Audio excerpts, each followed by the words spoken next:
sou a Dalgisa Saltoski, sou professora, né, dos anos iniciais, mestre em Linguística Aplicada e desenvolvi um trabalho na área de alfabetização e letramento com valorização da oralidade e a escrita. E agora, minha gente, uma história eu vou contar, uma história bem bonita, essa gente vai gostar.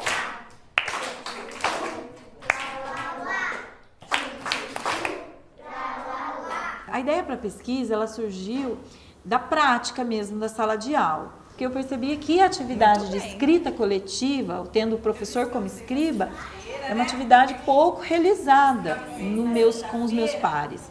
Desde quando eu comecei a trabalhar com alfabetização, eu percebo que essa prática ela tem sido divulgada, mas assim, por muitas faltas de orientações didáticas que não existem assim nos documentos oficiais do MEC e provas oficiais, provas externas de avaliações, elas não têm orientações didáticas claras sobre a escrita coletiva de texto com os alunos do primeiro ano. Boa tarde, como vai você? Meu amigo, como é bom te ver. Palma, palma, mão com mão. Agora o abraço do coração. Aí dá um abraço, amigo. O tema escolhido mostra que é possível a alfabetização acontecer dentro de um processo de letramento, tendo em vista não a alfabetização em si, mas o ensino da escrita e da leitura como práticas sociais que os alunos, que as crianças terão no mundo, na vida. Pensando também no que aquilo poderia agregar para a nossa escola, para os nossos alunos, né, para a comunidade, para a professora, para os nossos professores, a gente acolheu, né, e fizemos aquilo que precisava ser feito para que tudo isso acontecesse. Era uma vez um casal de camponeses que estava esperando a chegada do seu primeiro filho. Eles eram vizinhos de uma bruxa que possuía um lindo jardim de flores e vigorosas hortaliças. Um dos motivos que a gente até conversou é o imediatismo do professor. Então ele espera um resultado imediato. Como ele lança a mão da proposta e não obtém um resultado na hora, ele acaba abandonando e não persiste nessa prática. Por tradição, a escola ela valoriza mais a linguagem escrita que a linguagem oral. Então, há quem pense, né, hoje que a linguagem, até hoje, que a linguagem escrita é a linguagem mais culta. Tá? Que a gente fala de um jeito, escreve de outro, e eu poderia escrever com S, porque parece que é S, né? Tem som de S mesmo, mas a gente, na nossa língua, a gente escreve com som. Quando a professora Dalgisa valoriza a oralidade na sala de aula, isso é um ponto muito positivo, porque é preciso pensar que língua não é só escrita, língua também é fala. Então, ensinar língua é também ensinar a linguagem oral. Porque muitas vezes parece que o aluno não está aprendendo nada, né? Só falando e o professor escrevendo na lousa. No entanto, ela é uma atividade que requer muito do professor, porque é um trabalho extremamente desgastante, porque são atividades que o professor está mediando durante 1h30, coordenando as falas de todos os alunos numa sala de aula. E toda vez que a bruxa subia, o que a bruxa dizia? Só um minutinho. Esse tipo de prática é extremamente importante para o desenvolvimento da linguagem oral, antes do que da linguagem escrita. No entanto, a gente tem que considerar que os aspectos linguísticos que vão ser posteriormente trabalhados na língua formal e escrita, sintaxe, semântica, morfologia, fonologia, pragmática, já são usados pela criança. São aspectos da língua já utilizados pela criança na oralidade. No período de alfabetização, as crianças precisam desenvolver duas coisas que caminham juntas. Elas precisam compreender o sistema de escrita alfabético, que é o nosso sistema de escrita, e também a linguagem que se usa para escrever. Quando o professor escreve na lousa a história contada pelos pelos alunos, ele faz com que os alunos se preocupem, em primeiro lugar, em realmente planejar a história, a construir a história, a organizar o que querem dizer. E com isso a história fica mais rica, já que eles não têm a preocupação de como eu codifico isso que eu estou criando. Com a escrita coletiva, a criança pode soltar a imaginação, pode realmente criar um texto mais rico, porque naquele momento ele sabe que tem um escriba para escrever por ele. Eu escolhi o gênero conto, que é um gênero propício para o ano de alfabetização. Né? No entanto, na matriz curricular de São José, esse gênero ele apresenta-se no terceiro bimestre, mas eu tive que flexibilizar o planejamento, né, o currículo, para que esse gênero fosse trabalhado durante o ano todo. E ficou furiosa. Ao ficar furiosa, A gente precisa acreditar que essa aprendizagem é processo. Então, é preciso contar com uma progressão nesses conteúdos que são ensinados para que a gente chegue num determinado momento e aí esse trabalho planejado, esse trabalho pensado te devolva, né, em aprendizagem dos alunos. A gente não aprende a escrever antes de falar, aprender a falar. Então, a valorizar a linguagem falada, a linguagem oral.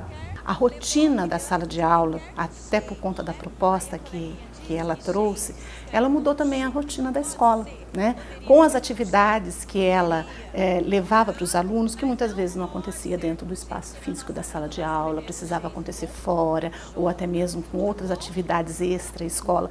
E isso tudo, ela é uma modificação, né, da rotina da escola. Na primeira reunião de pais, eu compartilhei com os pais, né, minha pesquisa, o que eu pretendia pesquisar com os alunos, né, eu precisei da autorização por escrito deles, né, e eu comuniquei aos pais, eu socializei com os pais quais eram os meus objetivos e quais as contribuições desse trabalho na aprendizagem dos filhos deles.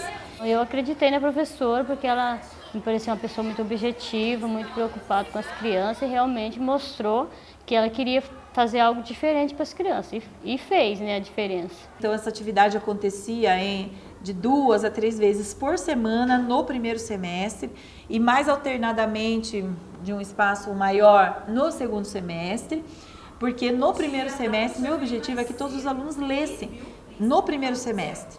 Quando ele foi embora, ela subiu, cortou as tranças de Rapunzel e jogou-as. Depois, com um passe de mágica... Ela sempre tem um livro lá para ela estar lendo, ela mesmo chega em casa, ela tem tarefa de escola, ela já vai, toma o banho dela, já faz o lanche dela, ela mesma vai fazer a tarefa. Dificilmente ela pede ajuda, né? Só se tiver alguma coisa muito complicadinha. Sim, ela era um pouco mais quieta, né? Depois que ela começou no primeiro ano, a Dalgisa fazendo as atividades, essas historinhas, aí que ela chegava em casa contando como foi a historinha na sala. A mãe, ela falou, ela fez tal historinha hoje, eu adorei, né, e tal. Foi da Branca de Neve lá, aquele negócio lá, que ela contava a história, daí a gente ia dizendo pra ela, ela ia escrevendo. Se os pais favorecem um ambiente de letramento em casa, né, que é acesso a livros, a revistas, a gibis, a histórias, a ouvir a leitura, ver o pai lendo alguma coisa, isso tudo é de muita contribuição. Toda história tem um problema que eles resolvem, não é? Eu gostava de quando o problema entrava, que daí veio o suspense de como eles vão resolver. Essa é a parte que eu mais gostava das histórias que ela contava. Dá resultado, né? Eu tinha 33 alunos participaram da pesquisa, né? 6 alunos não sabiam, assim, eles estavam na fase da escrita, né? Na hipótese de escrita pré-silábica, eu tive vários, ou silábico sem valor.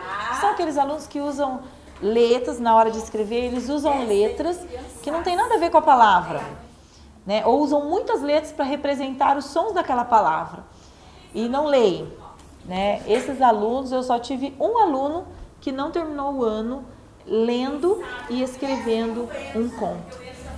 Fala aí. Cedilha, muito bem. Então ela vai escrever casa, ela vai colocar 2 letras, porque ela percebeu que é casa, tem 2 sílabas. Então essa criança vai iniciar a escrita dela colocando 2 letras para a palavra casa, 3 letras para a palavra cavalo, por exemplo. Então isso significa que a criança está refletindo sobre algo que ela fazia até então de maneira bastante intuitiva. Quando a criança reconta o conto, ela está muito mais oralizando a escrita do que produzindo uma linguagem espontânea oral, né? Porque ela acaba repetindo muito das estruturas que ela ouviu durante a leitura.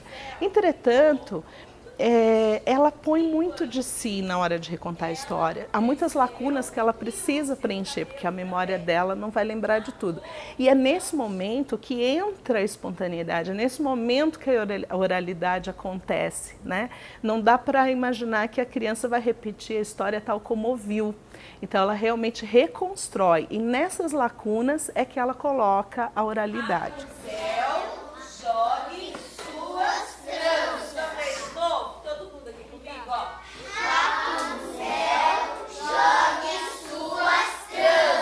Os resultados que você consegue, né, tendo essa paciência pedagógica, vou chamar assim, ele vem com uma riqueza muito maior do que simplesmente você investir, por exemplo, no texto escrito apenas. E a oralidade é um terreno que ela transita muito naturalmente.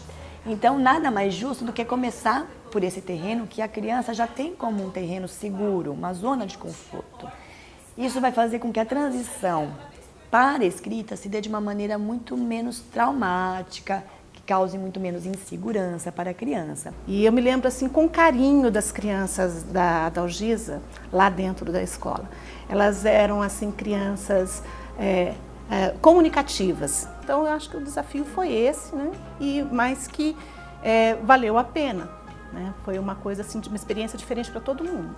E agora, minha gente, uma história eu vou contar. Uma história